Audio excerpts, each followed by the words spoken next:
सलाम, नमस्ते, सत श्री अकाल। थैंक यू, शुक्रिया आप सबका जो आपने मुझे इतना ज़्यादा प्यार दिया, इसके लिए बहुत बहुत धन्यवाद दिल से। तो मैंने अपनी कहानी ख़त्म की थी कि मैं सऊदी पहुंच गया, मतलब बस उड़ने वाला था। तो सऊदी में कहाँ गया, अब मैं आपको यहाँ से बताऊंगा। और सऊदी क्या क्या हुआ, मतलब सऊदी के जो किस्से हैं ना वो बहुत ही मज़ेदार हैं। सऊदी में पहुंचा जिद्दा एयरपोर्ट पे।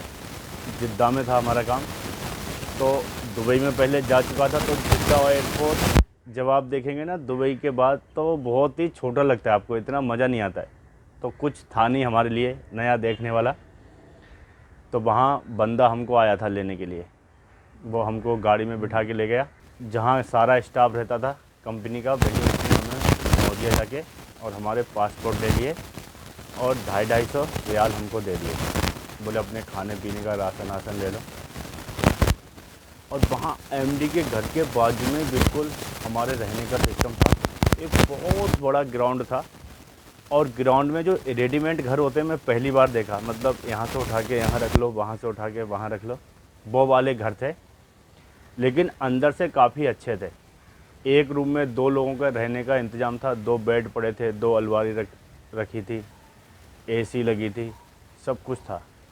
और वहाँ क्या था सिस्टम, मतलब तुम्हें अपना खाना खुद बनाना पड़ता था। ओहो, ये सुन के तो बस आधी जान निकल गई, क्योंकि अभी तक मैंने अपना खाना खुद नहीं बनाया था खाने के लिए। कोई बात नहीं। तो वहाँ क्या है, 3 किचन थे, एक इंडियन के लिए था, एक बांग्लादेशियों के लिए था, और एक फिलिपीनियों के लिए था। अपने अपने किचन थे। वॉशरूम भी ऐसे थे, एक रूम के बंदों के लिए एक वॉशरूम था, वो अपना ताला मार के रखते थे। मतलब सारा सिस्टम ऐसा सेट था, सेम वॉशिंग मशीन का सिस्टम था। तो हमने अपना राशन ले लिया, बर्तन फर्तन वहाँ होते थे कंपनी के। अब क्या करें, टेंशन, यार रोज़ खाना बनाना है, कितनी बड़ी टेंशन है। फिर हम गए थे, उस दिन थर्सडे था, दूसरे दिन फ्राइडे था, छुट्टी थी। तो अपना पूरा सारा इंतज़ाम हमने कर लिया। हमें नया पीलो मिल गया, नई बेडशीट मिल गई, सब कुछ नया। कंपनी तुम्हें कंबल भी देती है, क्योंकि एसी चलती है तो ओढ़ने के लिए चाहिए ना। फिर दूसरे दिन काम पे गए। काम वहाँ था 7 से 4। कंपनी की बस आके लग जाती थी 6:30 बजे। बस लोग नहाते धोते अपने बस में जाके चढ़ जाते थे। 7 बजे बस वहाँ पहुँच जाती थी, मतलब 7 बजे वहाँ पहुँचना या 5 मिनट पहले। तो 6:30 से बस लग जाती थी, तो लोग 6:40 तक लास्ट टाइम था, सारे अंदर चले जाते थे। क्योंकि वहाँ जाने में भी 15 मिनट लगता था। फिर वहाँ जब हम बस से उतरते थे ना, दिल्ली की कहानी बता रहा हूँ, तो ऐसा लगता था कि फौजी उतर रहे हैं। किसी को किसी से कोई मतलब नहीं, सब उतरेंगे खट खट खट सीधा कंपनी के अंदर अपने अपने काम पे। फैक्ट्री थी, बेकरी बहुत बड़ी। अब वहाँ सारे डिपार्टमेंट थे अलग अलग, क्रोजों अलग बनते थे, वो उनका अपना एरिया था। स्पॉन्ज का एरिया अलग था, कुकीज का एरिया अलग था, अपने अपने सबकी जगह थी। और केक का एरिया अलग था। मैं केक में था,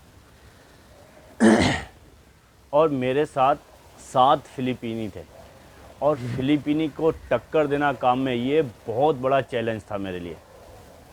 मतलब एक नया था सब कुछ, ये मानो आप। काम करने की वहाँ स्टाइल क्या थी, सबसे पहले वो बता देता हूँ। आपने जैसे ही कंपनी में घुसना है, वहाँ सैनिटाइज़र लगा था। 2008 में ये सिस्टम था वहाँ। 7 में मैं शुरू में गया था, बताओ। तो मेरे को तो पता ही नहीं था सैनिटाइज़र क्या होता है। तो इतने लोगों में से सिर्फ 2 लोग सैनिटाइज़र करते थे, बाकी शायद सब मेरे जैसे हों, कोई करता नहीं था। एक दिन मैंने किया भी, बोला क्या ये क्रीम जैसा चिपक जाता है हाथों में। तो सैनिटाइज़र लगा था। दूसरी बात, जब आप कंपनी में चले गए, आप काम स्टार्ट किया आपने, तो आपके हाथ में ग्लव्स होना चाहिए, मास्क होना चाहिए, और टोपी होना चाहिए। अब हम यहाँ से गए थे, इंडिया से आज़ाद थे हम।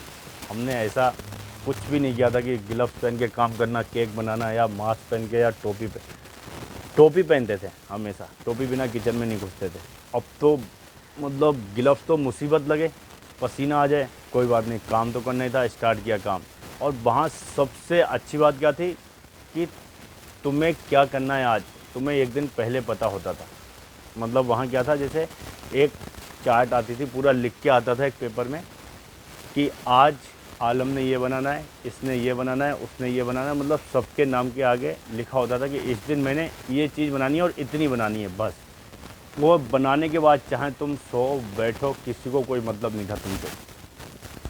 मतलब तुम्हारे 8 घंटे में तुमने उतना काम करना है। ये एक सबसे अच्छी बात थी। मतलब तुम ना किसी के अंडर काम कर रहे हो, ना कोई तुम्हारे अंडर काम करना है। तुम्हें पता है क्या करना है। हर इंसान को वहाँ काम करना था। ना वहाँ कोई शेफ था, ना वहाँ कोई ऐसा था कि मैं 10 साल से काम कर रहा हूँ तो मैं करूँगा नहीं, ऐसा कोई सिस्टम नहीं था। मतलब हर इंसान को वहाँ काम करना है। जो अंदर घुस गया उसके नाम के पीछे काम लिखा हुआ है कि इस बंदे ने इतने केक बनाने या इतनी पेस्ट्री बनानी है, बस वो तुमने काम ख़त्म करना है। और अगर वो काम नहीं हुआ तो तुमको उसका जवाब देना कि ये चीज़ थी नहीं, बस। तो बड़ा चैलेंज था वहाँ काम करने के लिए। तुम्हारी अपनी 2 ट्रॉली थी, टेबल, डस्टर, फ्रिज तुम्हारे पीछे ही लगा था, मेरे पीछे ब्लास्ट लगा था। तो बहुत ही मज़ा आता था। मतलब हम 7 लोग थे एक डिपार्टमेंट में, लेकिन 12 बजे तक, सुबह 7 से 12 बजे तक हम किसी से कुछ बात नहीं करते थे। मतलब सीधा जो बस में हुआ गुड मॉर्निंग हुआ, बस से उतरे, भागे, खट खट खट खट खट, सीधा अपने काम में ट्रॉली ली, ट्रे डाली, लग गए। मैं यहाँ काम कर रहा हूँ, मेरे सामने एक बंदा काम कर रहा है, उसके बाद भी हम बात नहीं करते थे 12 बजे तक।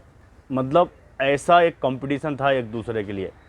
तो वहाँ मैं पहला इंडियन था जो मैं फिलिपिनियों को टक्कर देता था। मतलब वो खुद बोलते थे कि ये पहला इंसान आया जिसका काम में रफ्तार है और सफाई है। नहीं तो वहाँ क्या है ना, छोटे छोटे केक भी बनते हैं, तो कई लोग बनाते हैं ना तो वो ऐसे टेढ़े हो जाते हैं, किसी का कुछ हो जाता है। तो कमाल था वहाँ। और वहाँ सीखने के लिए इतना कुछ, इतना कुछ, मतलब तुमने हर चीज़ सीखनी है। जैसे कि मैं नया इंसान हूँ, ये था मेरे लिए। जैसे हम यहाँ तिरामिसू बनाते थे। हमारे देश का तिरामिसू क्या है, और 3 स्टार होटल का भी बता रहा हूँ, स्टैंडर्ड तिरामिसू का। क्रीम ली, क्रीम में कॉफ़ी डाली, मिक्स किया, स्पून में कॉफ़ी सिरप डाला और बना दिया। इसको हम तिरामिसू बोलते हैं। और ऊपर हमने कोको पाउडर छिड़क दिया। मतलब हम फ़ोटो देखते हैं ना कि यार ये काला काला क्या, तो हम वो कोको पाउडर अपने दिमाग से इमेजिन कर लेते हैं। ये चीज़ हम यहाँ बनाते हैं। वहाँ जो तिरामिसू है अल्टीमेट, मतलब प्रीमिक्स आता है या फिर चीज़ आता है मस्कापान, वो भी इटली, मेड इन इटली होता है वो। वहाँ जो भी सामान था इटली, जर्मन, बस। तो उसको आप बनाते हैं। फिर स्पॉन्ज बनाते हैं हम, उसको पूरा सेट किया। फिर जो वो तिरामिसू हम जो केक बनाते हैं ना, उसको फ्रोज़न करते हैं, एकदम फ्रोज़न, जैसे कि आइसक्रीम से भी हार्ड। उसके बाद उसमें ऊपर डिज़ाइन मारते हैं। फिर उसमें जो हम कोको पाउडर देखते हैं ना, वो कोको पाउडर नहीं होता है, वो चॉकलेट होती है। मतलब चॉकलेट को स्प्रे करते हैं उस पर, जैसे आपने देखा ना गाड़ी में स्प्रे करते हैं, सेम वहाँ चॉकलेट को स्प्रे करते हैं। तो स्प्रे करने के लिए क्या है, जो आपका केक है ना वो फ्रोज़न होना चाहिए, नहीं तो आप स्प्रे करेंगे वो बिगड़ जाएगा। तो वहाँ पहले केक स्प्रे करते हैं, तिरामिसू फ्रोज़न होता है, उसको स्प्रे, उसके ऊपर स्प्रे करते हैं। उसके लिए बाकायदा मशीन लगी है। और चॉकलेट के अंदर सॉल्टनी मिलाते हैं। जैसे हमारे यहाँ मार्जरीन होता है, ऐसे वहाँ एक चीज़ आती है सॉल्टनी, मार्जरीन जैसी होती है, वो उसमें मिक्स करते हैं। उसकी मदद से क्या होता है, चॉकलेट जमता नहीं है, उसको अच्छे से छान के सिलेंडर में भरा जाता है। तो ये चीज़ वहाँ जाके पता चली कि भाई तिरामिसू के ऊपर कोको पाउडर नहीं है, स्प्रे होता है चॉकलेट। लेकिन वो इतना अच्छा स्प्रे होता है ना, तो हमें लगता है कि यार कोको पाउडर डाला है। सबसे बड़ी बात ये थी। दूसरी बात थी चीज़ केक। मैंने दुनिया में चीज़ केक खाया, मतलब दुबई में भी खाया, लेकिन वहाँ जो चीज़ केक था, अगर आप एक बार खा लेंगे ना तो आपके मुंह से टेस्ट नहीं जाएगा। मतलब इतना अच्छा केक था। फिर एक केक आता है ओपरा। ओपरा हम देखते हैं फ़ोटो में, उसमें लेयर लेयर होती है, और हम पता नहीं यहाँ पर क्या बना देते हैं ओपरा के नाम पे। जो असली ओपरा है और जो उसका स्पॉन्ज है वो प्योर बादाम से बना होता है। मतलब अंडा फेंटने के बाद उसमें मैदा का 1 ग्राम भी नहीं जाता है, उसमें बादाम का फ्लोर जाता है, तब जाके वो इतना टेस्टी बनता है। मतलब आप एक बार टेस्ट करेंगे फिर खाते रहेंगे खाते रहेंगे। और उसको फ्रोज़न करना पड़ता है। तो ऐसी कई चीज़ें थी वहाँ सीखने के लिए, और बहुत कुछ सीखा। उस कंपनी में चॉकलेट भी खुद ही बनता था, ये सबसे अच्छी बात थी। अब आते हैं हमारे डेली रूटीन पे। डेली रूटीन क्या था, हमने सुबह 7 बजे घुस जाना है अंदर, 4 बजे रूम पे।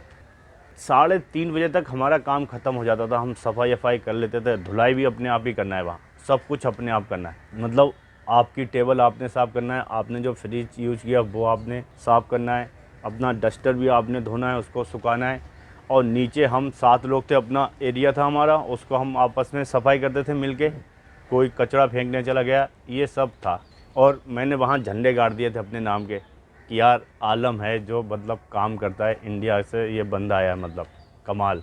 ये हो चुका था। अब डेली रूटीन में क्या था, जैसे ही 4 साढ़े 4 बजे रूम पे पहुंचते थे, फटाफट कोई खाना बनाने लग गया, कोई कुछ करने लग गया, क्योंकि खाना बनाने की बहुत टेंशन थी। मैं तो मतलब सर दर्द हो गया था मेरे। मैं जैसे ही जाता था चेंज करने के बाद मैं सीधा थोड़ी देर एक्सरसाइज करता था, बास्केटबॉल खेलता था अकेला।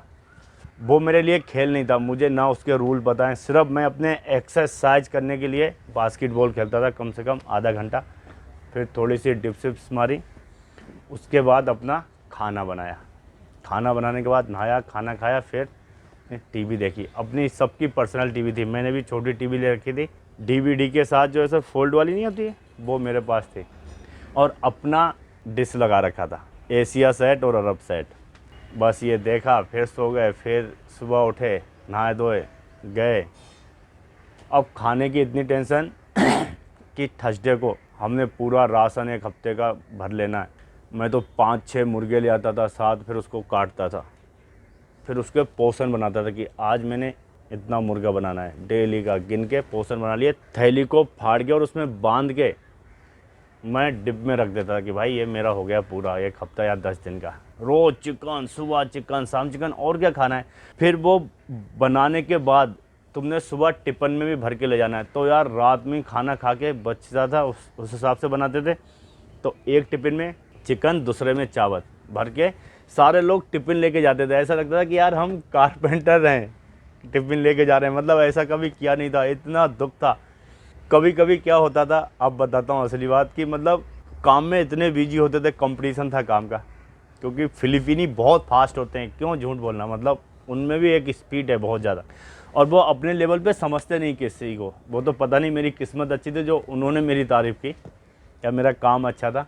तो कभी कभी क्या होता है, आप खाना गर्म करना भूल जाते हो और 12 बज गए, तुम्हारा आधा घंटे का ब्रेक होता है, और 12 बज गए, सब ने बोला खाना खाना याद, आलम खाना नहीं खाना आज, और ये 12 बज गए, पता ही नहीं है।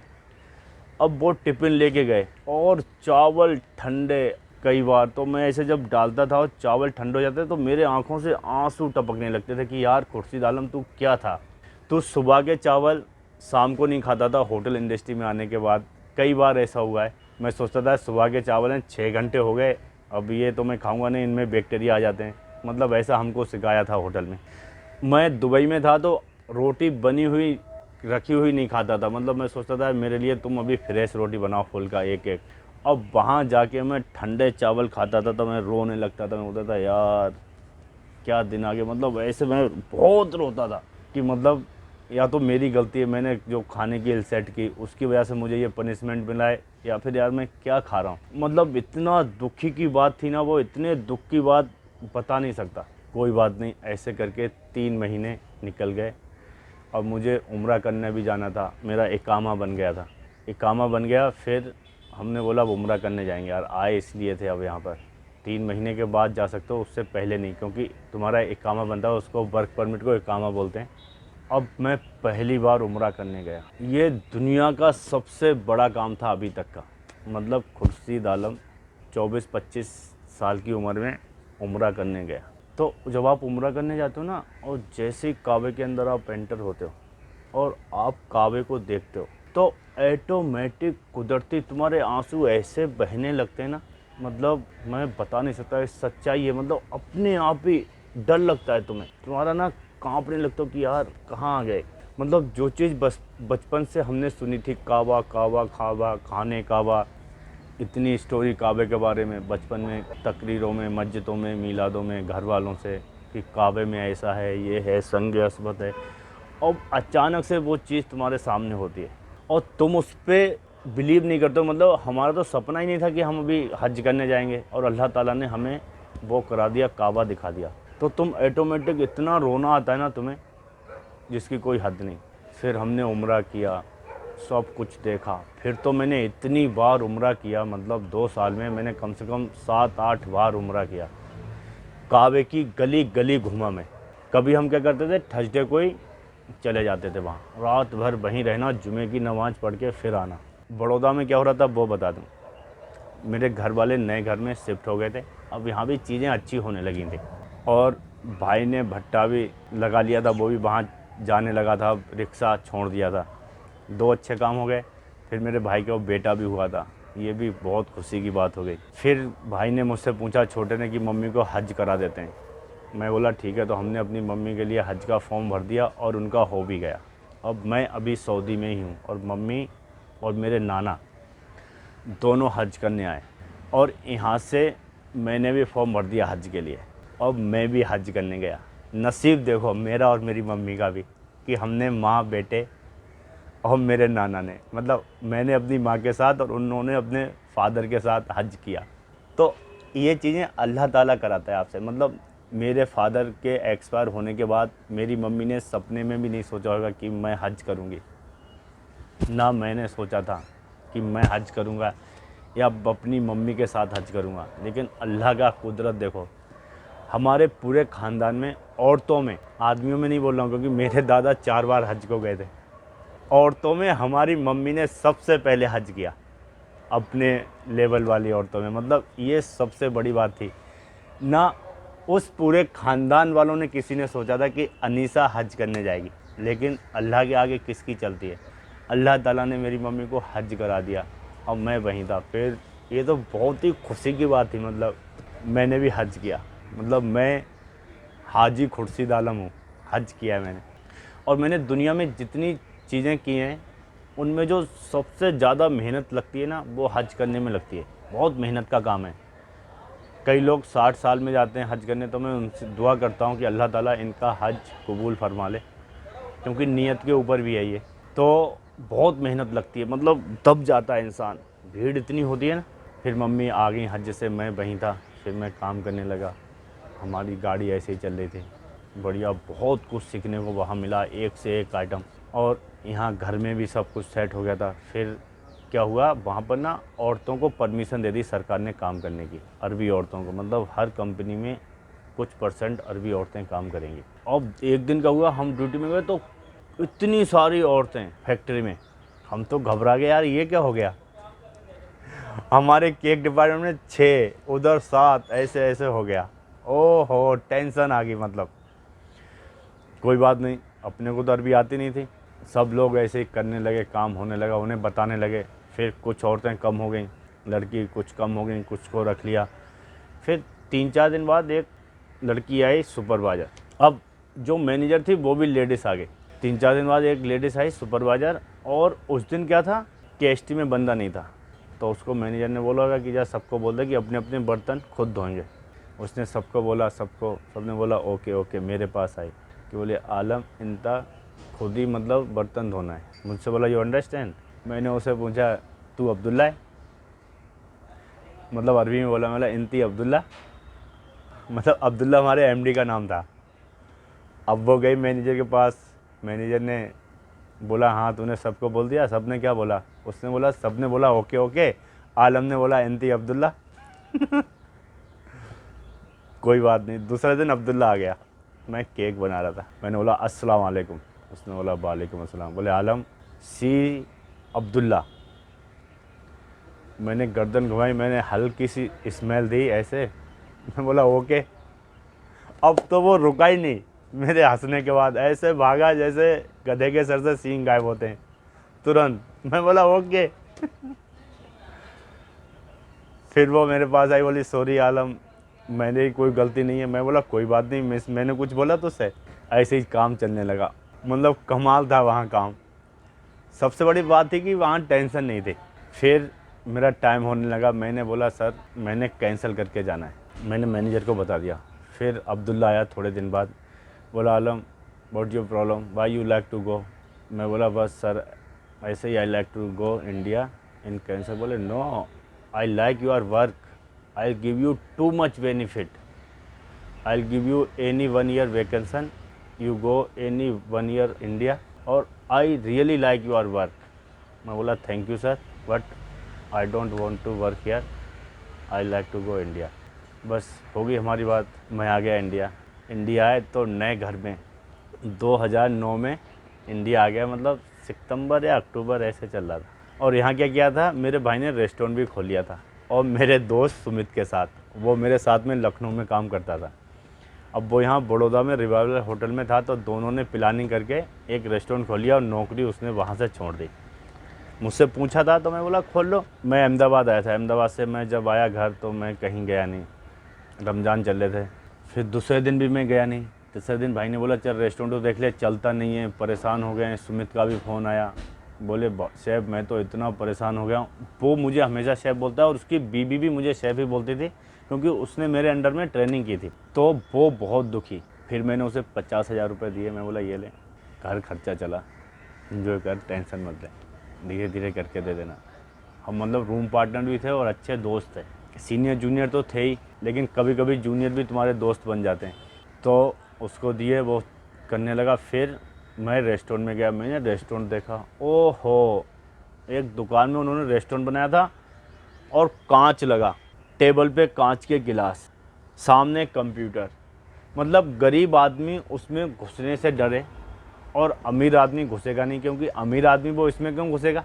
तो कहाँ से रेस्टोरेंट चलना है, रेस्टोरेंट चलाने की ना स्टाइल होती है, या तो पूरा गरीबों वाला सेटअप हो या तो बहुत अमीरों वाला सेटअप हो, तभी रेस्टोरेंट चलता है। बीच वाले रेस्टोरेंट चलते नहीं हैं। अब लोग सोचते थे यार इसमें कांच लगा है, एसी लगा है, कंप्यूटर है आगे बिल बनाने के लिए, तो पता नहीं महंगा खाना होगा। और दूसरी बात है ना, बिल्डिंग ऐसी थी एल शेप में, नहीं यू शेप में बिल्डिंग थी, और वो सबसे लास्ट वाले में दुकान थी, मतलब रोड से दिखता नहीं था। मैं जैसे रोड पे उतरा, मैंने देखा कहाँ है रेस्टोरेंट, वहाँ। मैं वहाँ पहुँचा भी नहीं। मैं बोला जल्दी से बंद करो, अगर और नुकसान कराना नहीं चाहते तो। सीधा मेरा यही था। मैंने बोला कुछ नहीं, तुम्हारा सेटअप भी बहुत गलत है। फटाफट उसको बंद कराया। फिर वो जहाँ शेफ़ था उसे वहाँ जीएम ने बुलाया, बोले तू ऐसा कर, एफएमबी मैनेजर में ज्वाइन कर ले। वहाँ का जो एफएमबी मैनेजर था वो जा रहा था बाहर, और मुझे बोला जीएम ने, मुझे मिलाया। मुझे वहाँ सब जानते थे, क्योंकि सुमित बताता रहता था मेरे बारे में। अब बोले आलम को बोल वो शेफ़ में ज्वाइन कर ले यहाँ पर। जीएम खतरनाक, जीएम हमें पहले से जानता था, लखनऊ से नाम सुना था हमने भी उनका, उन्होंने भी एक देखा भी था। पहुँच गए, मुझे बोला हाँ आलम कब से ज्वाइन करोगे। मैं बोला सर अभी आया हूँ, ईद बाद ज्वाइन कर लूँगा। उसको बोला तू फटाक से ज्वाइन कर। उसने ज्वाइन कर लिया, क्योंकि वो वहाँ उस होटल में शेफ़ था, तो वो जानता था सब किचन के बारे में, तो इतना प्रॉब्लम नहीं था। और वो एफएमबी मैनेजर उसे क्यों बनाया, क्योंकि वो रूम सर्विस, पार्टी बुकिंग करना अच्छे से जानता था, क्योंकि एक शेफ़ को खाने के बारे में पता होता है।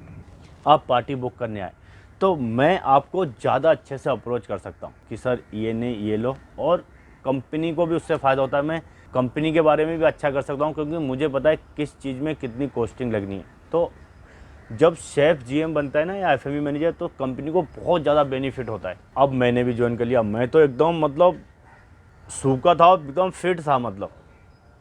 तो मैं जब गया, मैं वहाँ खड़ा था, तो कई लोगों ने सोचा मैं कॉमी 2 के लिए ट्रायल देने आया हूँ।